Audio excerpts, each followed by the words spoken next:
Hello, everyone. My name is Scott Wellick. I'm the Program Director for the Neonatal Perinatal Fellowship Program at the Medical College of Wisconsin and Children's Wisconsin. Thank you for your interest in our fellowship program. During the pandemic, it's unfortunate that we won't be able to have you visit and interview here at Children's. I wanted to share this presentation with you to give you an idea about our program. So you've completed your undergraduate work, your medical school, and you're probably finishing your residency training. You're now getting ready for your NICU fellowship. You finally made it. Our fellowship started in 1971 at the old Milwaukee County Hospital. Now, 50 years later, we are still going strong. We have 9 fellows at our 70-bed NICU, which is the largest NICU in Wisconsin. Our freestanding children's hospital allows our fellows to have rotations not only in the NICU, but in the newborn nursery, cardiac ICU, and maternal fetal medicine. We are the main referral hospital for the majority of Wisconsin, Upper Michigan, and even some parts of Northern Illinois. Our catchment area reaches about 7 to 8 million people. Imagine if New York City had just one referral NICU. That is what we can offer for our fellows. In addition, we have many well-established subspecialties that draw patients and families from all over the country. Our Fetal Concern Center has grown in the last few years and is a major draw for families with high risk and complicated deliveries. The clinical experience you'll get here at Children's Wisconsin will prepare you to be an outstanding clinician. Our neonatology faculty are well prepared to provide excellent training for our fellows. We have 19 full-time faculty in neonatology. We also have 3 full-time faculty who provide coverage in our newborn nursery. Our faculty have a diverse background in both training programs and experience, ranging from full professors to the newly graduated. In 2016, we were able to upgrade our NICU to a state-of-the-art 70-bed unit. Each patient room is a single patient room and provides the ability for parents to stay directly in their baby's room. We have direct access to labor and delivery, which is only about 100 yards away. The unit also has special rooms for twins, triplets, and even quadruplets. We have our own simulation lab in the NICU, providing excellent learning opportunities for our fellows. There is also a room for bereavement and comfort care for infants and their families in our palliative care cases. Now, onto the program itself. Our 3-year curriculum is divided into 12 and a half months of clinical service, 21 months of research, and 9 weeks of vacation. This is our clinical service curriculum. During your first year, you will do 5 months of NICU service and 1/2 month in the newborn nursery. Our newborn nursery, however, functions more like a level 2 NICU. They will take babies as low as 34 weeks, those on oxygen, monitors, and receiving antibiotics. So your NICU patients are really intensive care patients. We have intentionally limited you to 5 months of service during your first year. This allows incoming fellows to prepare, study, and of course pass their pediatric boards, and also start on their research project. During your second year, you will do 3 months of NICU service, 1/2 month of maternal fetal medicine, and 1/2 month of cardiac ICU. We have one of the busiest cardiac surgery centers in the country, and you'll have the unique experience to care for postoperative infants with congenital heart disease. In your third year, you'll have 3 more months of NICU service. Our patient population will prepare you for your career in neonatology. Of course, we have many premature infants that are delivered at our main delivery center, Froedtert Memorial Lutheran Hospital. Our delivery numbers have increased annually over the past decade, and we anticipate having over 4,000 deliveries this coming year. We are also the main referral hospital for most of Wisconsin. Our hospital offers all pediatric subspecialty services. You will care for patients with a wide variety of different and unique conditions. These include general surgery cases, such as TE fistulas, abdominal wall defects, and diaphragmatic hernias. We also care for many infants with surgical needs and work with our colleagues from urology, orthopedics, and neurosurgery. We care for many infants with both common and rare genetic differences. And as the main referral center, we often have babies transferred to us that are complex and require the highest levels of intensive care. Here we see our typical weekday on service. We have 3 teams that are based upon geography, A, B, and C. You'll have a wide variety of patients and pathology on your team. The A and B teams are led by a fellow every day. The A team is staffed by residents, while the B team is staffed by neonatal nurse practitioners. The C team is also staffed by neonatal nurse practitioners and an attending. The second and third year fellows will have 2 to 3 months of service on our C team to function as the pretending or junior attending type role. You'll arrive at 7 a.m. for sign out and then pre-round from 7 to about 8:25. Then you'll huddle with all the team members, the charge nurses, and discharge planning to go over the events of the day, including admits, discharges, and procedures. At 8:30, we review our radiology studies with a staff radiologist. The attending radiologist comes to the NICU and reviews all the images and films, providing a unique learning opportunity from our imaging colleagues. You'll round from about 9 until 11. After finishing a few tasks from 11 to 12, you'll have noon conference from 12 to 1. After that, you'll continue to provide care for your patients until sign out at 4 p.m. Fellows are out the door and on their way home by 5.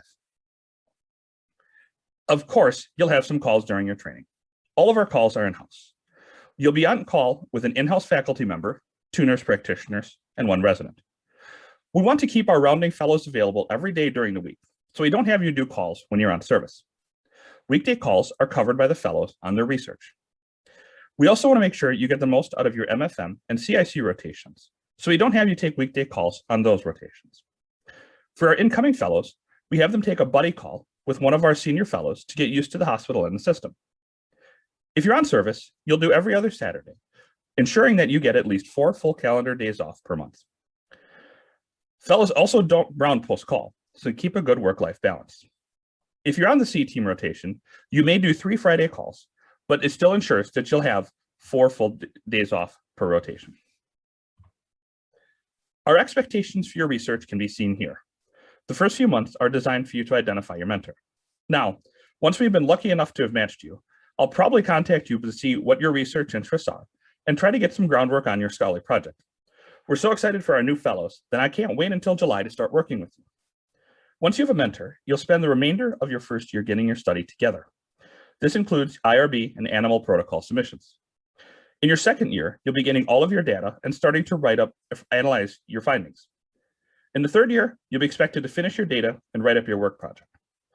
After that, it's time for graduation. You'll have many opportunities for learning outside of direct patient care. We're very excited to have a new neurodevelopmental follow-up clinic, and I'll talk a bit about that later on in the presentation. We have a solid curriculum for our fellows. Tuesdays are our academic conferences. We have a wide variety of lectures that occur monthly. These include faculty-led evidence-based medicine lectures, fellow and faculty-led journal clubs, our own morbidity and mortality conferences, and a combined maternal-fetal M&M. The MFM M&M is led by fellows from both the maternal-fetal and NICU fellowships, and they pick a case that has learning points for both subspecialties. Tuesdays also serve as our board review day. The review is led by fellows with a faculty member. Topics are assigned based on the board exam specifications. The fellows get a set of board prep questions for each session, and then they review them together. Over the past 10 years, our board pass rate has been over 85%. Wednesdays are the fellows give lecture days and rotate between physiology and case conferences. Each fellow gets 2 to 3 different physiology lectures per year, and topics are based upon the board exam specifications.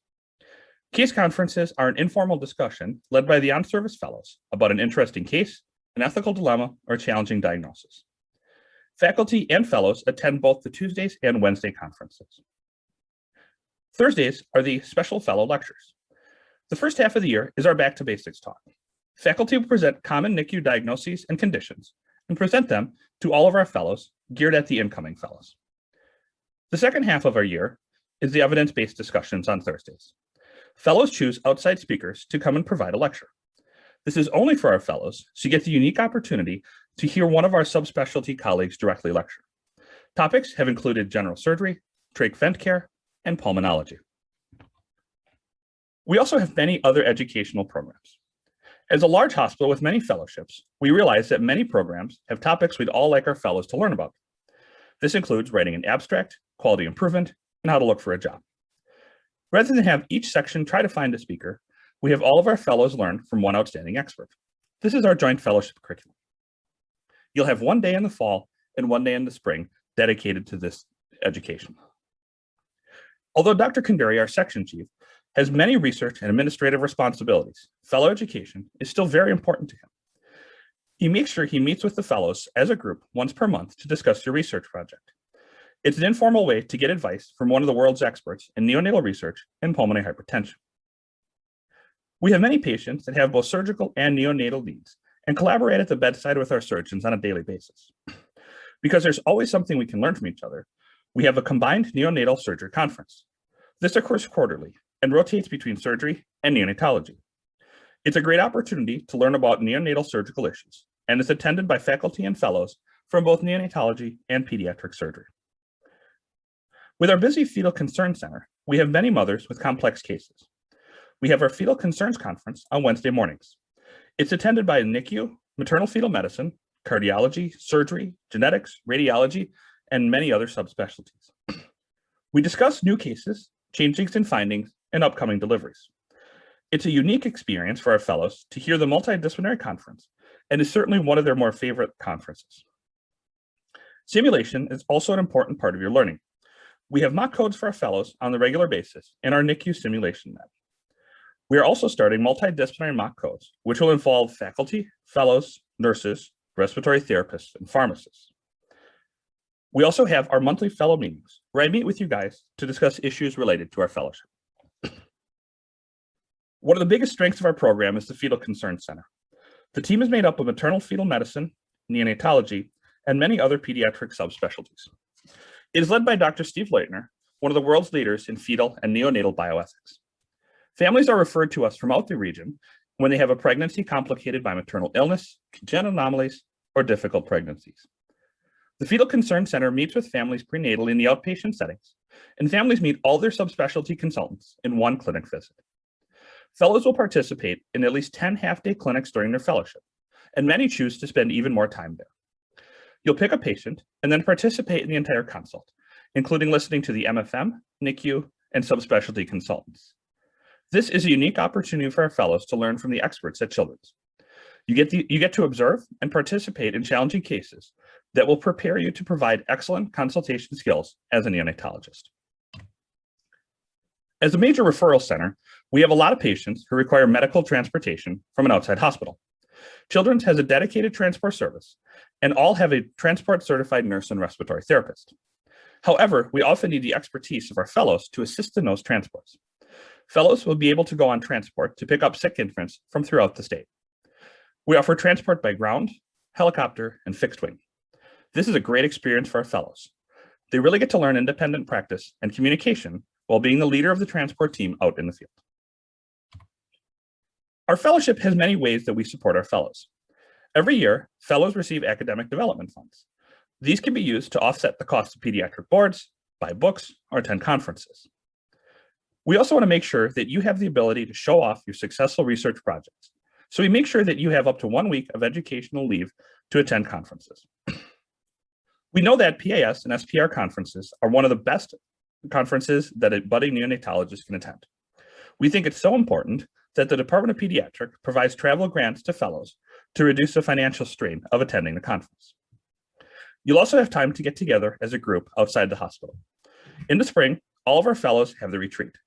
It's the only night that a faculty member does call without a fellow, but we want you to enjoy your time together as a group.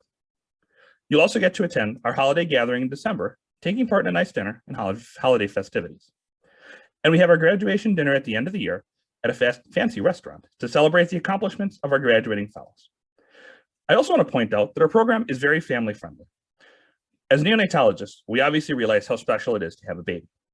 Our program has had many fellows start or add to their families during training without drastically training their overall fellowship. With 9 fellows in our program, it allows the fellows to take time off to enjoy the new addition to their family without putting extra call or service on their co-fellows. As you can see from these pictures, our fellows have a lot of fun. Our program strives to have a cohesive group of our fellows, and many develop lifelong friendships. We encourage and foster camaraderie among our group by providing many opportunities for gatherings, both in and out of the hospital. We really strive to maintain a good work-life balance, so our fellows can enjoy both their training and their free time. The Medical College of Wisconsin is one of the largest in the country, providing not only medical student training, but also other degrees related to healthcare.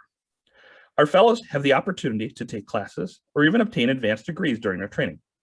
Some of our current and recently graduated fellows have obtained degrees in bioethics and clinical translational science. There are also opportunities to get degrees in public health and a wide variety of basic sciences. We know that this training will help prepare our graduates for academic medicine. The Department of Pediatrics has often provided some financial support for fellows to obtain these degrees. Of course, the amount of support varies depending on the budget, but we still hope to get our fellows some advanced training. Now, if we were to meet in person, I know one of the questions you'd ask me is how the fellowship has changed over the past few years. I can certainly say that we made great improvements in our training program. I started as the Associate Program Director in 2016 and became the Program Director in 2020.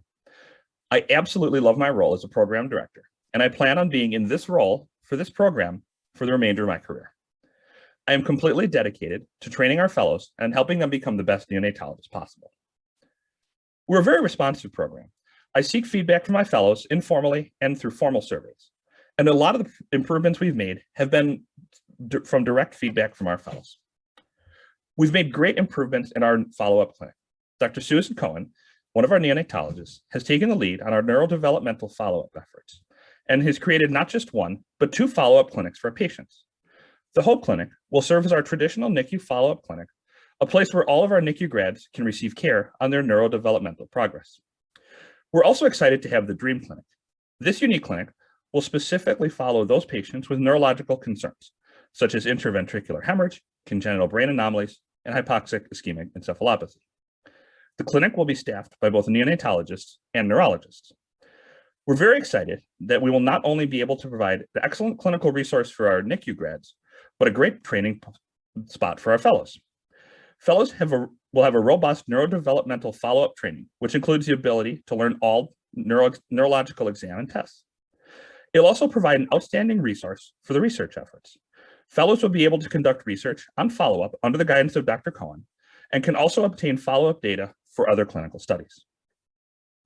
One of my goals this year was to eliminate the many of the administrative tasks that fellows are required to do.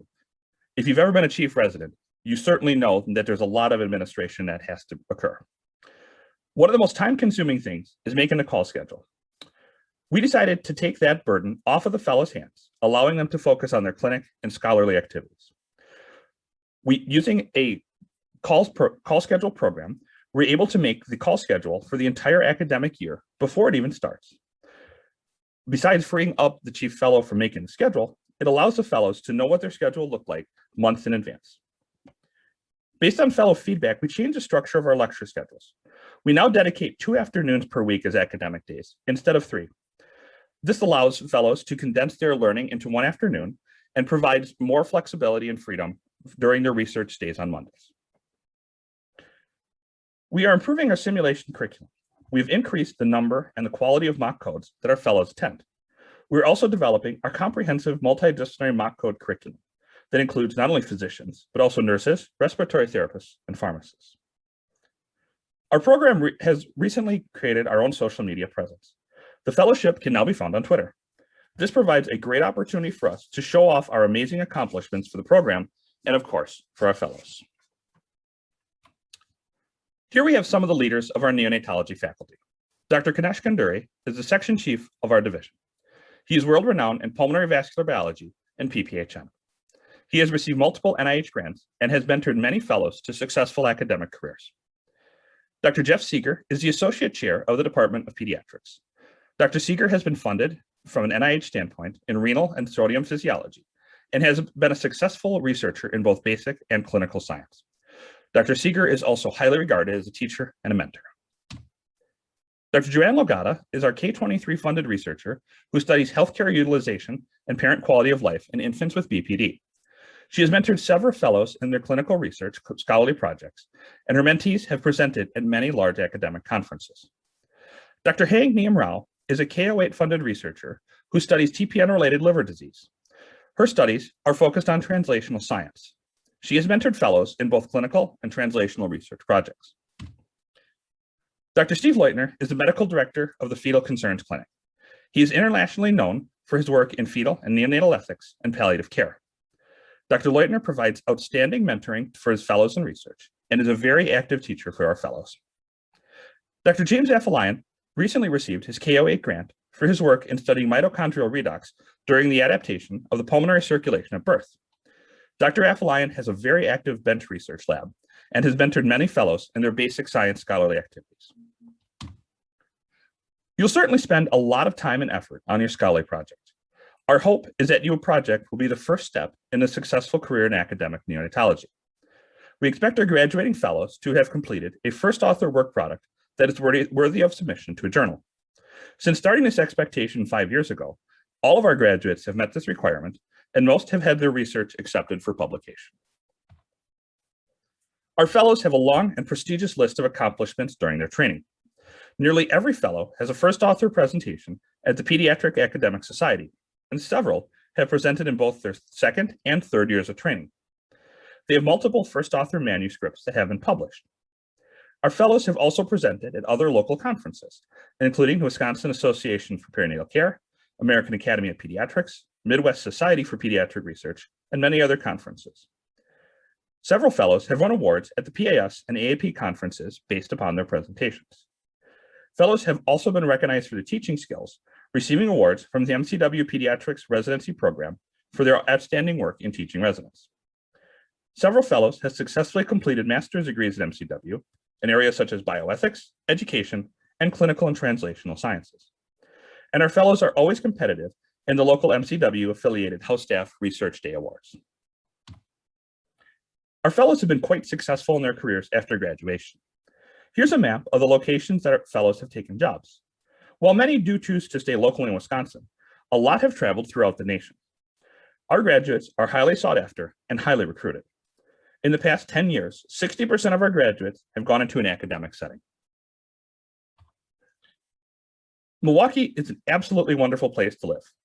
I'm guessing many of you haven't been to our great city yet, or maybe even haven't heard much about it. Having lived here for the majority of my adult life, I can definitely say it's a great place to live, work, and raise a family. So what's life like in Milwaukee? Well, the first thought that comes to everyone's mind is that it's cold. It's not that cold, trust me. We actually have the same average temperature as New York, Chicago, and Denver. We do get a decent amount of snow, but our city and state know how to handle it, so driving's not a problem. Milwaukee is going to be among the most affordable places on your rank list. The salary provided is very good, and when matched with the relatively low standard of living, you'll find that your dollar goes farther than many other places. Also, parking is free. There's no charge for parking at the hospital. You'll be able to park in an attached parking garage with no charge. You'll have great choices for where to live. The hospital is actually in a suburb of Milwaukee. You can live literally within walking or biking distance to work, which many of our fellows do. Some of our fellows live downtown, which is an exciting and vibrant place to be. Some of our fellows choose to live west in the suburbs of the hospital, where there are excellent public and private school options. With your salary and the standard of pay, you'll have a lot of choice of renting, leasing, or even buying a house. There's a lot of things that you can do in Milwaukee. Here are some pictures provided by the fellows. You'll see we have lake activities on the beautiful Lake Michigan, outdoor activities such as ultimate frisbee and cross-country skiing, indoor fun such as rock climbing and curling, and our own professional sports team. If you're a sports person, you can take in a Bucks or Brewers game, where you'll see an MVP and our 2021 NBA champs, Milwaukee Bucks. We also have the historic Lambeau Field and the Green Bay Packers, just a short drive up north. There are a lot more fun things to do in our city. The Milwaukee County Zoo is one of the best in the country. Don't forget to check out the exhibit of albino giraffes. The domes are an entire acre of indoor plant exhibits. We have a lot of great restaurants and eating places, including our fair share of homemade ice cream parlors, such as the Purple Door. The Milwaukee Art Museum is home to some of the best art displays in the state and has internationally renowned exhibits. And as you might have heard, the city and the state is well known for its beer, and there are a lot of breweries and restaurants that you can take in. Thank you for your interest in the program. We're very excited about the upcoming interview season. We know that it's different than in past years, but we're ready and we're excited for this season. And with all of our programs, our interview process will be virtual this year. If you have more questions, I'd love to get in touch with you. Feel free to send me an email. For more information about our program, please click on the link below. Also, find us on Twitter for the latest updates about our fellows and our program. We wish you the best during your interview season and hope to hear from you soon.